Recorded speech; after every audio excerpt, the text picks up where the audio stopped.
Welcome to Blooming Wildwood Homestead and today's installment of Homestead Coffee Talks. I have my piping hot cup of coffee here, one of my favorite organic rainforest blend. Grab a cup of coffee, tea, whatever it is that you like for your morning beverage, and let's chat a little bit about homesteading myths versus reality. There are quite a few things that I've noticed, especially when talking with people who are living in the city and are maybe considering wanting to do some homesteading. There are some things that I hear them talking about and saying that really are not even close to the actual reality. So I wanted to go over a few of those myths today. The first one is that you have to have hundreds of acres of land in order to begin homesteading. That is simply not true. You can start either building your skills or start homesteading wherever it is that you are at. Obviously, it would be a wonderful thing to have lots and lots of acreage, be out by yourself, have all of the barns, sheds, fencing done, everything that you need to be able to go ahead and start homesteading.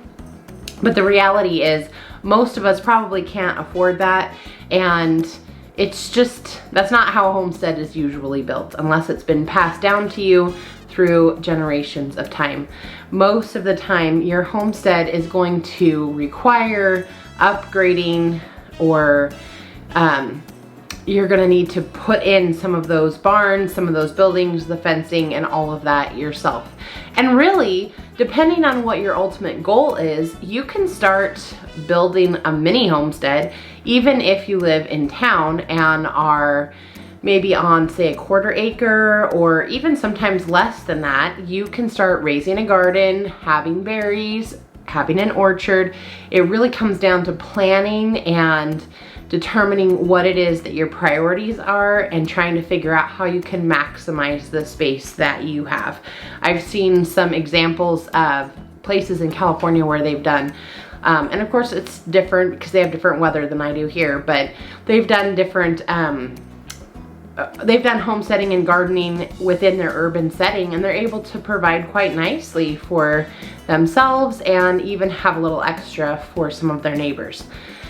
If your goal is to be totally sustainable, first of all, I don't think you can ever be 100% sustainable when it comes to homesteading, but if your goal is to provide the majority of your meat and food off of your land, then you are going to need a larger place.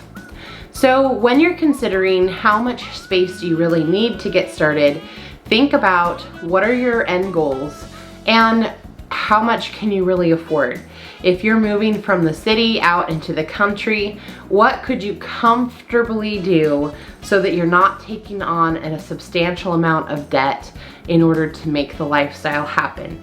It just comes back to basic cost-benefit analysis, and that's something that we need to keep in mind when we're trying to decide how much land is actually needed.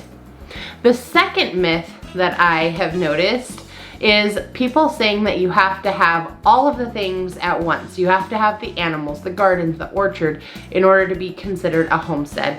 And that simply is not true. If you are focusing mainly on the garden, great. If you're focusing mainly on your orchard, fine. If you're focusing mainly on animal husbandry, that's fine.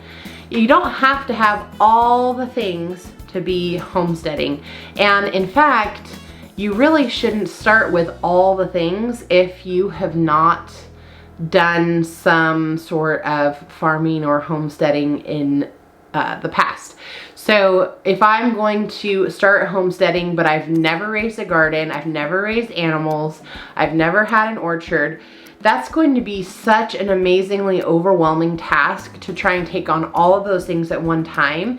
And it just is not going to be sustainable. I'm either going to burn out and totally give up, or everything is going to just fall to pieces, and it's going to be really frustrating to try to unbury yourself and get back on the path that you want to go. So really think about what it is that you want to focus on first. If you started doing some container gardening or some backyard gardening while you were in the city, and now you are moving out into the country and you're wanting to expand that, maybe you start with your garden space and put in a few trees or something to that nature. Or maybe you start with a few chickens and then you upgrade to the next thing, because everything takes maintenance. It's not just, oh, it's gonna be beautiful and run itself. That's just not reality. So think about where you're starting from and what your capacity is. How much help are you going to have? Is it just you? Or are you going to have maybe a spouse or kids who are going to be helping you? All those things are factors in what you can do at home. Definitely time for a coffee break. And if you are getting value from today's video, please click that like button. The third myth that I want to talk about is that you have to have all of the skills before you can start. Sometimes we have this idea that we have to be in the perfect place. So not only do we have to have all the land and all of the things, but we also have to have all of the skills needed in order to know everything and do everything. And that is such a myth. There is no way you could possibly know every single thing that's going to come up, or know even what you don't even know what you don't know until you really get into doing the homesteading. So the most important thing is that you have to have a growth mindset. And as long as you're approaching things from the perspective of knowing that you're always going to be able to learn more, and knowing that you're going to be able to gain the skills that are necessary as you go along, then you're going to be perfectly fine. But it's unrealistic to think that you're going to know every single thing before you even get started. If you wait for that, you're never going to start homesteading. And if this is something that really is holding you back and concerning you, then start where you're at. If you're still in town, if you're living in an apartment, start with some container gardening, start with some backyard gardening, and at least start growing your skills in that area if that's the direction that you're looking to go for your homestead. But if you have a growth mindset and you have the idea that everything can be figured out at some point or another, everything can be learned, you're gonna be just fine. You don't have to know every single thing before you get started. The fourth myth that I have heard a lot is that you have to go full-time homesteader to have a homestead. And while that might be the ultimate dream, I think it would be fantastic to be able to be on the homestead all the time and have that be your full-time job. The reality is that for most of us, we're not going to be able to make that happen. Unless you're using your homestead for some type of market gardening, or you're selling enough products off of your homestead, it's just not going to be, I mean, how are you gonna make money? You have to be able to pay your taxes and pay your monthly bills, and I'm not sure how you would do that full-time homesteading unless you had some sort of additional income coming in. So for myself, I do work full-time, and I am trying to build up my skills in my at my homestead here, but I know during the busier times of the season at work, that really is a hard thing to be able to do the work that needs to be done here on the homestead, because I'm splitting my time between two different things. So the reality is you've got to figure out how to try to work around that and navigate that, and that's something that I'm still continuing to work on myself.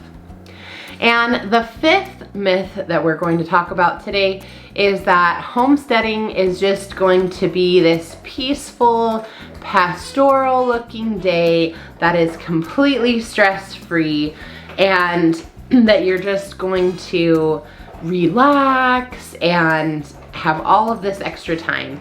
And that is just not reality. Now, homesteading can, and living in the country can bring a certain level of peace and comfort, and can reduce some of the stress that you might feel by living in the country. So I'm not saying that it doesn't have a lot of benefits. You also get in a lot of additional activity, which you're not necessarily having when you're in the city as well. However, that doesn't mean that there is not a lot to do. When I first moved out to the homestead here, I was feeling really overwhelmed because there's so much to be done, and it's pretty much like my day job where you end the day and there's still so much to be done, and you feel like you're not having these things that are completed and checked off the list. You don't ever feel like you're getting ahead. And if you have animals, it's definitely a continuous full-time workload as well. You might have to milk twice a day or take care of the babies and making sure that the animals are getting fed and watered. And so there's a lot of work that goes into homesteading. Now, it's very rewarding, don't get me wrong. I mean, there is something amazing about being able to feel some pride, I guess, that you might say, or feel like you've been successful when you look at your dinner plate and see a lot of that food was grown off of your homestead or in your garden, and you were able to have a hand in getting that prepared for your meal. There's definitely a lot of a rewarding feeling that can come from that and from knowing that you've worked hard all day. But I think that you do have to be very realistic and know that you're not going to just be sitting back relaxing every day and everything's just gonna work on autopilot. If that's the case, you probably just live in the country and you don't have all of the workload and tasks that come with actual homesteading. And that's fine if that's what works for you, but just know that those are two very different things. So I hope today's discussion was helpful to you and that you were able to get some encouragement as we looked at the myths versus the reality. Just count the cost and see if homesteading might be right for you. And I'll link down below to the video that I have done previously, our previous coffee talk, where we discussed reasons to get started homesteading in 2022, and hopefully that can be of benefit to you as well. Please don't forget to click that subscribe button, and I will see you back here next time for another edition of Homestead Coffee Talk. Until next time, bye everyone.